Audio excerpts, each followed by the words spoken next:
kilos godang namanya. Biasanya kan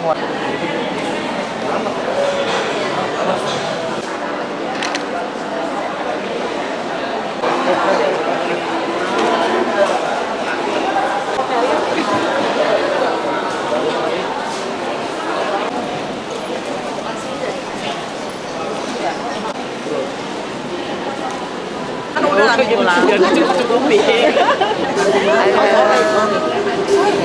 Kayaknya merdeka deh. Dia udah ganti dekar anak.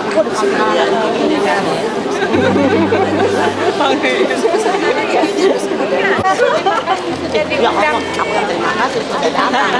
Lumayan bisa. Sudah lama. Aku juga ada perkenalan dulu. Aku yang milih yang jadi nanti Bu Evi aja yang sambutan apa sama kemarin ketemu di Prima lagi.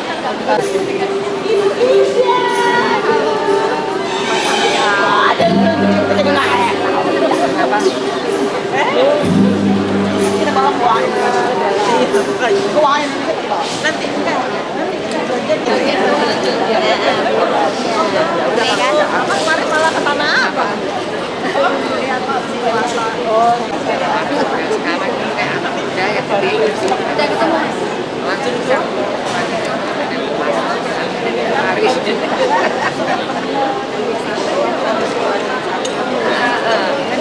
Gaya seru nih, saya lagi. Oh, seru nih. Nyari apa? Saya lagi 1, 2, 3, saya lagi 1, 2. Kita untuk berjaga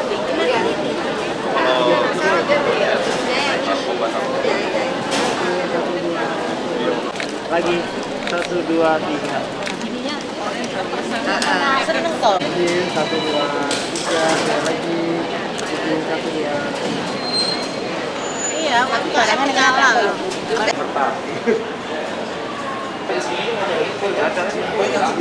Siap aja.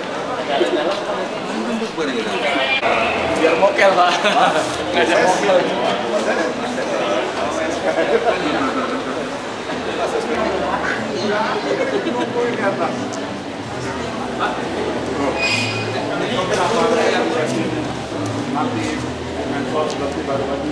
Ada Mius beda, itu bintang tamu.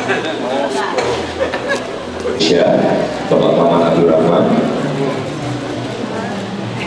Bulisa, Putrenggono, BGS. Ini penculikannya. Pak. Nusra. Kemarin yang beda. Oh, ini ibu-ibu penguasa lah. Nova mana Nova? Nova.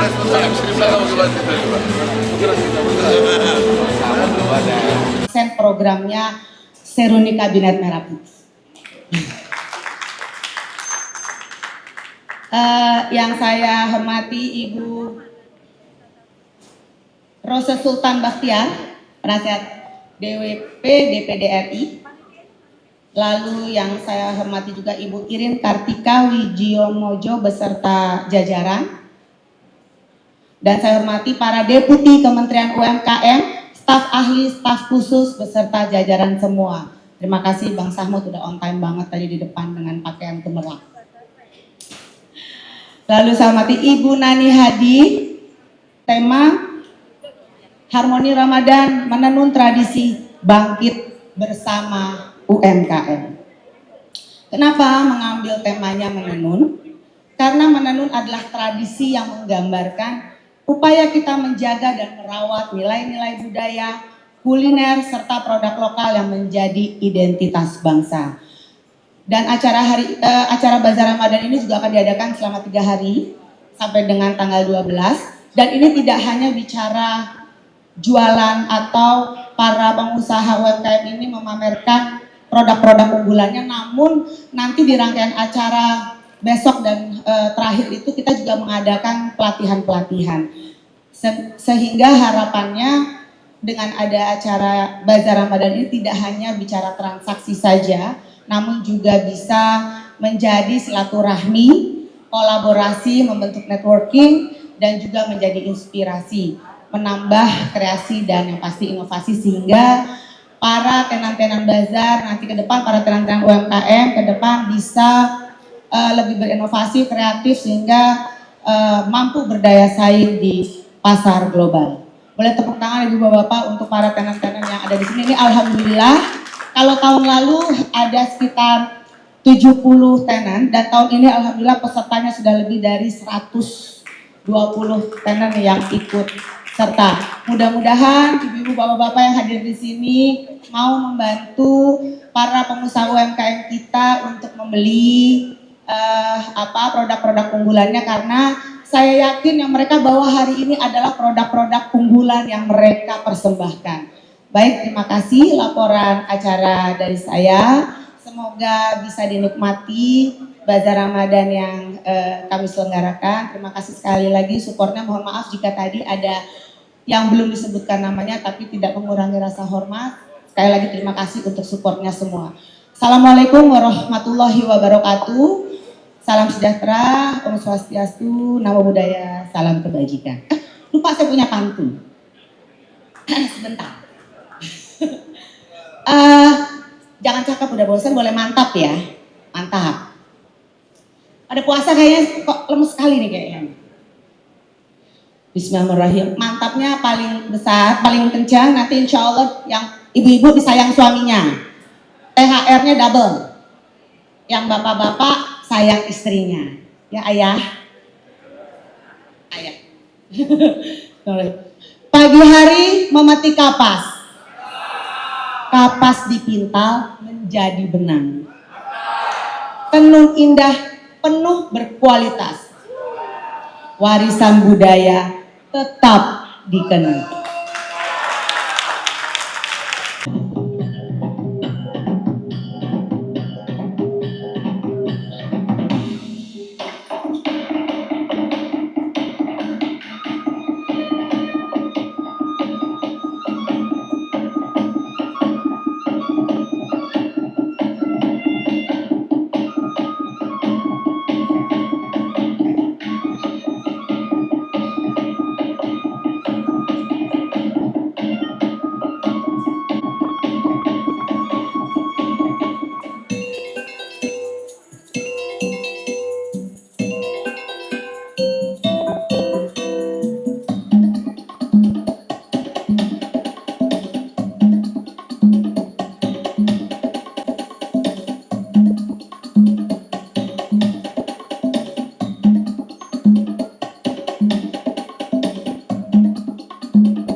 Jadi ini sebetulnya saya bercandaan, udahlah saya selalu ngomong ini Bu, ini supaya menegaskan bahwa kita ini laki-laki mau galak kayak gimana pun di panggung, mau menteri lah, wakil menteri, deputi kayak apa segala macam, tapi semua kuncup kalau di depan ibu-ibu seruni ini.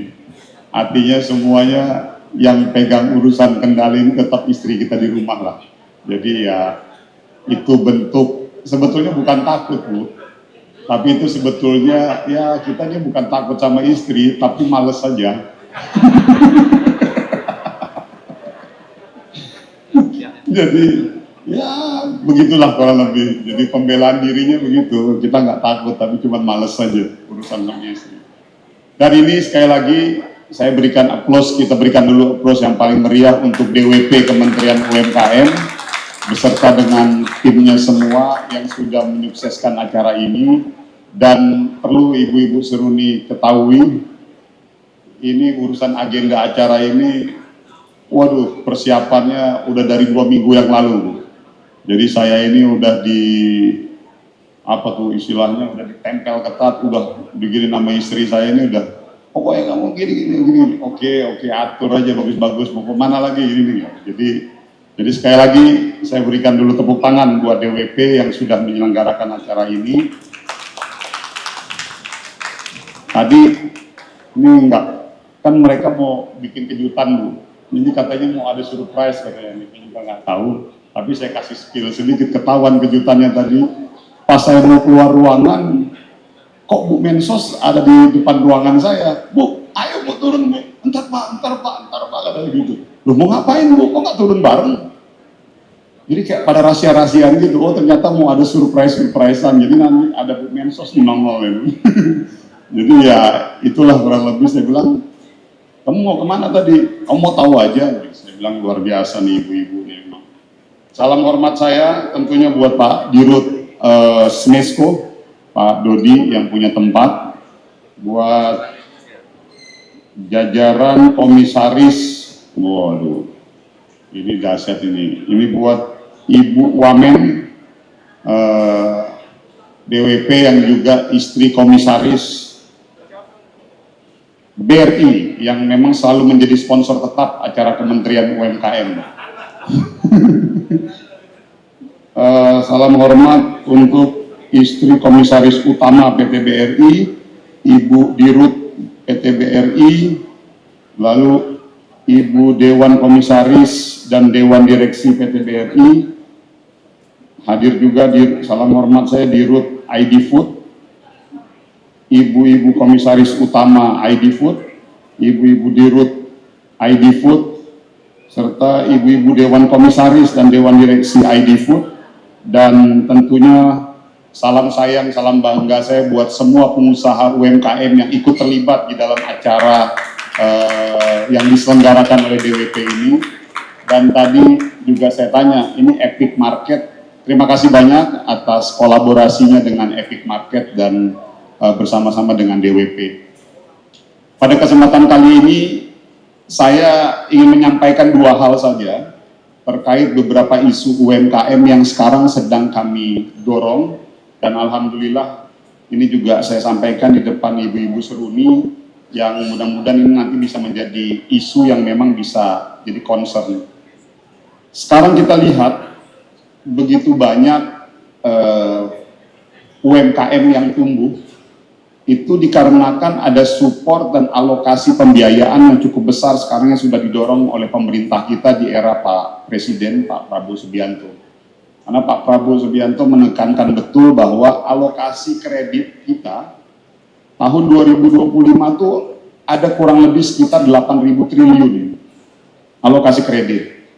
Baik itu dari bank swasta maupun dari bank himbara. Yang dialokasikan ke sektor UMKM kurang lebih sekitar hampir 2.000 triliun, yaitu sekitar 19%-an. Walaupun memang secara target RPJMN kita masih belum tercapai, target kita di 25%, namun sekarang kita 19,6%. Namun ada satu isu, kalau kita melihat dari tren pembiayaan dari tahun ke tahun meningkat. Artinya sebetulnya kalau dari isu pembiayaan yang sudah digelontorkan oleh pemerintah ke sektor UMKM, kita harus berikan apresiasi luar biasa kepada pihak bank, kementerian-kementerian ataupun di tim komite ekonomi kita. Artinya itu sudah luar biasa.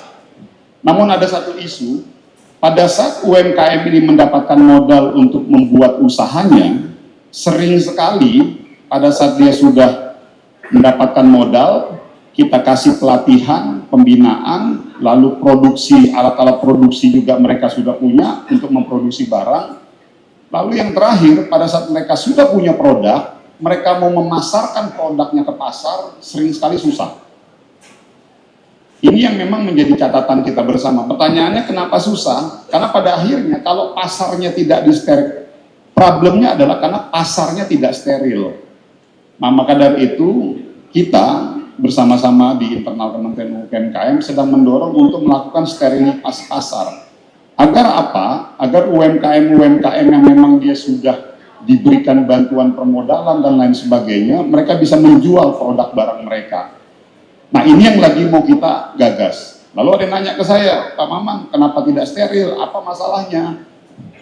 Karena barang-barang dari Cina ini banyak sekali yang masuk ke Indonesia.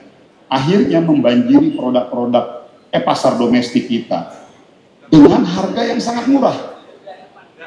Jadi kalau dari segi kualitas sebetulnya produk kita, saya harus bilang ini udahlah, itu nggak ada lawannya gitu. Tetapi pada saat tiba-tiba dibenturkan dengan harga, sering sekali kita kalah. Nah ini yang lagi mau kita jaga, bahwa agar jangan sampai produk-produk dari Cina masuk yang tadi dalam tanda kutip ya ilegal. Kalau yang legal sih saya pikir silahkan saja, itu udah resmi. Tapi yang jadi masalah ada produk-produk yang masuk ini yang secara ilegal.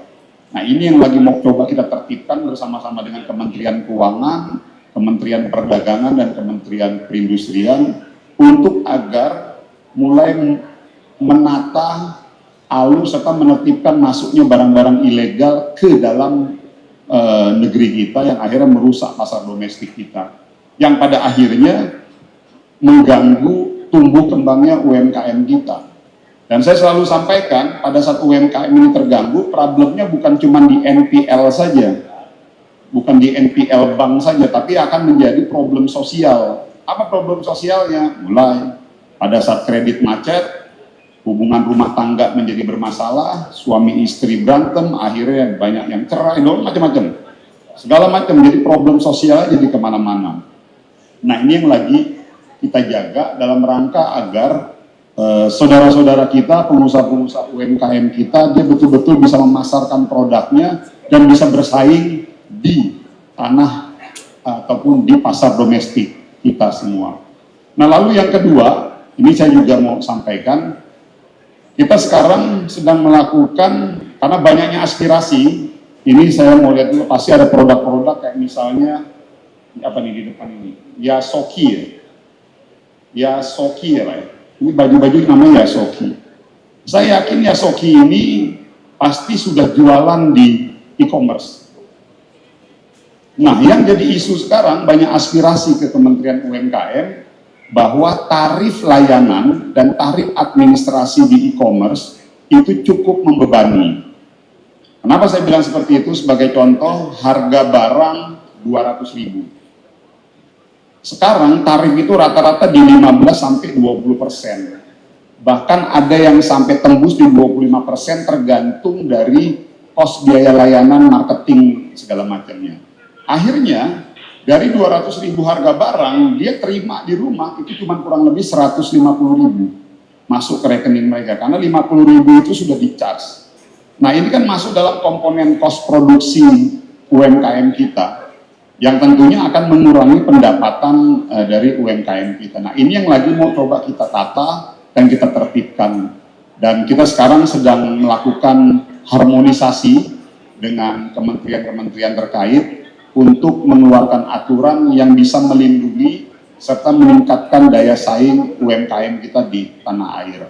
Nah ini semua karena memang saya banyak juga yang komen, wah begini-begini, saya bilang nggak pusing saya. Udah dapat perintah dari Pak Presiden, ya saya harus jalankan, karena arahan dari Pak Presiden itu adalah menjaga ekonomi menengah yang ke bawah, artinya ekonomi kerakyatan ini harus kita jaga.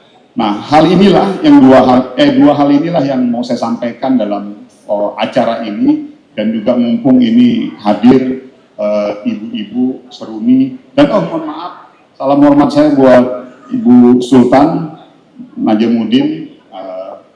Bang Sultan Najamuddin ini dari zaman saya dulu di KNPI, kita udah sering interaksi dulu, Bu. Jadi mohon maaf Bu, saya lupa menyebutkan. Jadi artinya dua hal ini yang saya sampaikan, dan mumpung ini ada Ibu Seruni, saya mohon juga ini bisa menjadi concern dan narasi isu kita bersama dalam rangka untuk menjaga usaha mikro, kecil, dan menengah kita agar bisa terus tumbuh.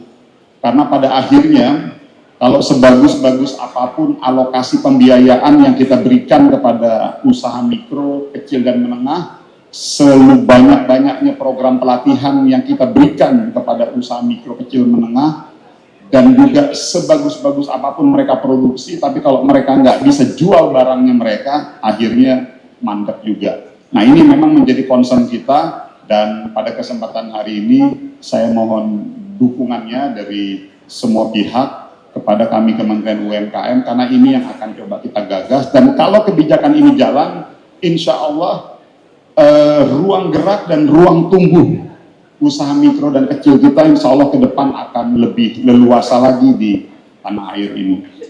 Banyak juga yang mengkritik saya, loh Pak Maman kok kayaknya nggak terlalu concern ke ekspor. Kenapa? Saya bilang begini, bukan. Saya bukan tidak mendukung ekspor, saya malah sangat mendukung 100%. Tapi yang saya sampaikan, pasar domestik itu juga besar sekali loh. Pasar domestik itu ada kurang lebih, di Indonesia ini ada penduduknya 250 juta. Kalau misalnya pasar domestik itu tidak dianggap penting, nggak mungkin produk-produk Cina itu masuk ke Indonesia. Nggak mungkin produk-produk dari Eropa itu masuk ke Indonesia. Artinya maksud saya, tanpa mengesampingkan upaya kita untuk mendorong ekspor, pasar domestik ini juga harus dijaga. Karena bagi saya besar juga marketnya. Bayangkan ada 250 juta penduduk Indonesia. Karena kita tidak terlalu memperhatikan, akhirnya diserbu dengan itu. Ini mohon maaf, saya harus bilang. Dalam logika sederhana saya saja, masa iya sih yang kayak underwear, ini mohon maaf ya, underwear itu kan nggak kelihatan ya di dalam. Itu kita impor dari Cina itu banyak sekali. Bayangkan ya. Yang kedua, ini di acara Ramadan ini, jilbab. Bayangkan nggak masuk dalam nalar logika saya, jilbab saja itu sekarang udah produk impor dari Cina. Dan yang ketiga, batik. Bisa bayangkan ya, batik itu sekarang produk-produk dari Cina udah membanjiri. Makanya saya kadang suka bercandain kalau yang ibu-ibu atau bapak yang pengusaha batik, ini batiknya batik lokal atau batik impor nih. Itu yang kadang saya menjadi concern saya, makanya ini terus saya angkat isu ini, tujuannya semata-mata agar saudara-saudara kita, pengusaha-pengusaha mikro ini dan kecil, bisa menjadi raja di tanah mereka sendiri. Itu saja mungkin penyampaian dari saya. Dan yang terakhir, sukses selalu buat DWP Kementerian UMKM dan juga buat ibu-ibu Seruni yang selalu seru di sana dan di sini, di mana-mana pun berada selalu seru. Dan saya banyak dapat cerita dari istri saya, wah kamu pokoknya sekarang Seruni itu top, katanya gini. Oh iya, dia bilang iyalah, walaupun kita nggak tahu, kita bilang iya aja. Berani juga kita bilang nggak iya kan, karena istri maksudnya. Pak Wamen ini, Bu ini galak nih, Pak Wamen ini. Tapi kalau sama istri beliau lembut sekali. Waduh, luar biasa. Penyayang gitu, jadi dasar lah. Saya juga begitu, Bu. Waduh, saya di luar boleh begini, tapi kalau sama istri ya udahlah, silakan. Karena saya tahu kalau urusan sama istri ini berdampak sistemik. Jadi bukan hanya berdampak kepada kita, Bu, berdampaknya sistemik, terstruktur, sistematis, dan masif. Itu kalau urusan sama istri itu. Jadi, tetapi sekali lagi saya bangga, saya senang sekali dengan keaktifan dari DWP, karena saya percaya dan yakin bahwa pada saat ibu-ibu ini sudah bergerak, pasti gerakannya itu dari hati. Jadi, dan tentunya itu bisa memberikan impact positif buat masyarakat sekitar. Jadi sekali lagi tepuk tangan yang paling meriah buat DWP dan Seruni kita, dan semoga acara seperti ini dan kolaborasinya bisa terus berjalan dan bahkan mungkin semakin banyak, karena artinya semakin banyak gerakan yang dilakukan oleh Seruni dan DWP tentunya akan semakin bisa memberikan impact positif kepada masyarakat sekitar. Sekali lagi terima kasih banyak. Jalan-jalan ke pasar, ketemu, aura kasih. Sekian dan terima kasih. Assalamualaikum warahmatullahi wabarakatuh. Terima kasih Bapak.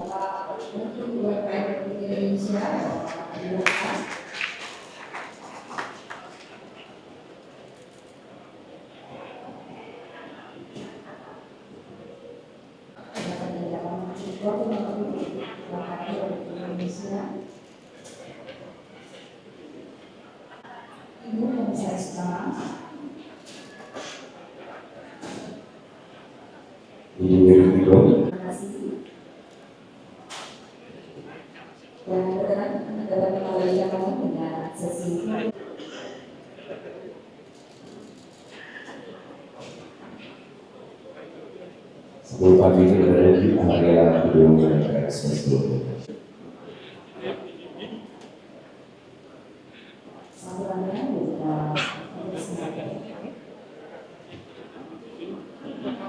Ada pengambilan informasi 21 hari ini. Ya, betul sekali. Nanti sudah kita akan pengembangan dari pihak yang hadir di sisi Indonesia.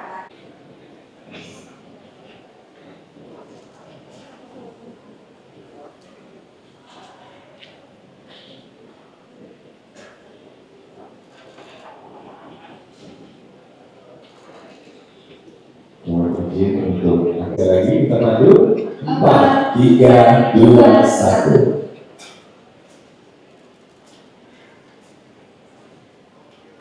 Baik, terima kasih. Dan kami diminta untuk tetap berada bersama.